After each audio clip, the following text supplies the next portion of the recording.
You may have heard a lot of older basketball fans refer to their generation as the days when men ruled the game. Well, there's actually a small bit of truth to this. In the modern NBA, the average age of the players is 26.3 years old, which is actually among the youngest seasons of the game's history.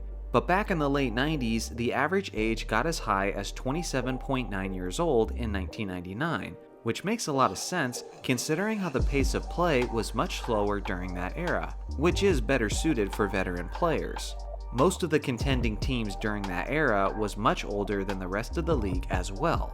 Speaking of grown men handling their business, today's video is brought to you by Manscaped.com. Manscaped is trusted by more than 4 million men worldwide for providing premium tools and formulation designed specifically for below-the-waist grooming and hygiene. My friends at Manscaped.com sent me their brand new Ultra Premium collection. This is an all-in-one skin and hair care kit for the everyday man and covers you from head to toe, literally.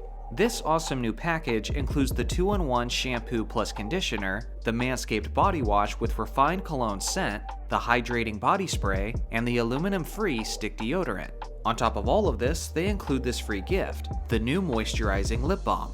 Manscaped is always taking great care of me, and now, especially with the Ultra Premium collection, they'll take good care of you too. Go to manscaped.com and use my promo code ARNETT for 20% off your order plus free international shipping. Kobe Bryant and Dwayne Wade are two of the greatest shooting guards to ever live, and during the prime of their careers, they had many battles and basically stood in a class of their own as the two best guards in the entire NBA. Both of these legends are known primarily for their ability to score the basketball, but one of them was specifically a much more explosive scorer than the other, and no stat may better prove that point than this one. Over the course of Dwayne Wade's 17 years in the NBA, he achieved a total of 3 50-point games. Kobe got 4 50-point games in just 1 week. As I'm writing the script for this video, Joel Embiid currently sits atop of the NBA's MVP power rankings. And if he actually wins the award, then it won't only be history for himself personally, but it will also be a historic moment for the 76ers franchise, as the award would give the 76ers the most MVP winning players in NBA history with a total of 5, which would surpass the totals of the Los Angeles Lakers and the Boston Celtics. Those 5 players would be Wilt Chamberlain, Julius Erving, Moses Malone, Allen Iverson, and Joel Embiid. That's a pretty terrifying starting 5 now that I think about it. Speaking of Embiid, the man owns one of the more surprising stats that I've ever seen. Obviously, we know who the all-time leading scorers are and who have the highest scoring averages in NBA history. But there's another scoring stat that's rarely considered: points per minute. With a minimum of 250 games played, the scoring legends at the 3rd and 2nd spot come as no surprise: George the Iceman Gervin, and of course, Michael Jordan. But standing above them, and everyone else for that matter, is the 76ers All-Star. I'm starting to think that we might actually be taking this guy for granted. There's an entire group of legends who you could label as volume shooters, and then there's Joe Fulks, who was in his very own class of shot chucking. Fulks has the record for the most missed shots in a single game when he missed a whopping 42 shots in 1948 against the Steamrollers. Not only does he own the 2nd spot, but he actually owns 4 out of the top 6 spots for the most shots ever missed in a single game. The game of basketball was obviously very different back in the 40s when he played, but in the 47-48 season, he averaged 22.1 points on 25.9% from the field. He actually averaged 7 more shots per game than he averaged points, and people called Iverson a volume shooter. Only 9 players in NBA history have ever achieved the 50-40-90 season, which is when a player averages at least 50% from the field, 40% from three-point range, and 90% from the free throw line over the course of a season. This player is easily the shortest player to ever achieve such a feat. Any guesses on who this player is? It's the 4-time All-Star and legend of Cleveland, Mark Price. Speaking of Cleveland, LeBron has demonstrated his elite conditioning and his incredible longevity for almost 2 decades now.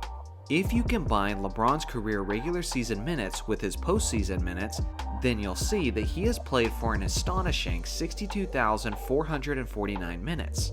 If you can't quite wrap your mind around that figure, then consider this.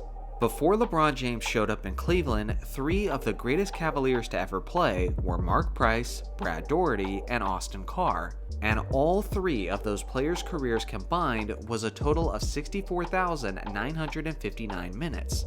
LeBron averages roughly 3,400 minutes per season, which means that he'll be passing the grand total of these 3 Cavs combined around the middle of next season. That is what you call one-of-a-kind longevity.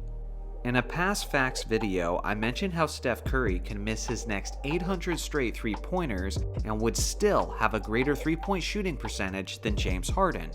Although that is incredible, this similar stat is probably even more stunning. For some time before Steph Curry arrived, Ray Allen was widely considered as the greatest shooter of NBA history. But Steph Curry can miss his next 500 straight three-pointers in a row, and he would still have a greater three-point shooting percentage than the lethal Ray Allen. If that stat doesn't firmly establish Steph as the GOAT shooter, then I don't know what would. There has never been a season in NBA history where not a single player has played in every game for his team. But this year, we're getting pretty close.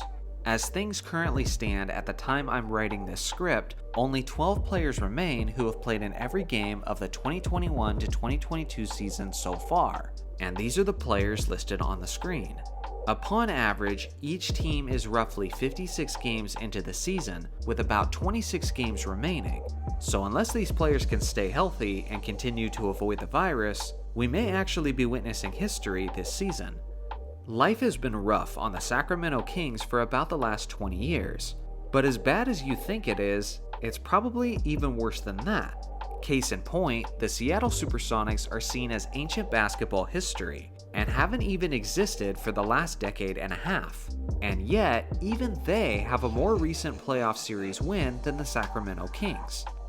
If I asked you guys who was the worst free throw shooter of all time, I bet that many of you would say Shaquille O'Neal, as the Diesel was famous for his low arcing shots and for his awful struggles from the charity stripe.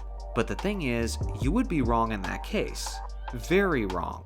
The worst free throw shooter in NBA history is the Hall of Famer Ben Wallace, and it's not even close.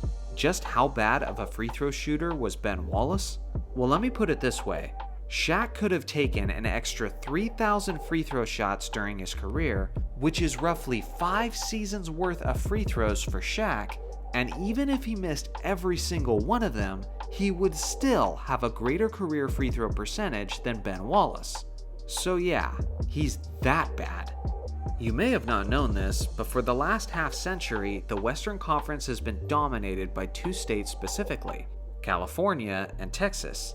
Although some franchises have got close, the last Western Conference team to win the NBA championship that didn't come from either Texas or California was the Seattle Supersonics in 1979, where the extremely underrated Dennis Johnson secured the finals MVP.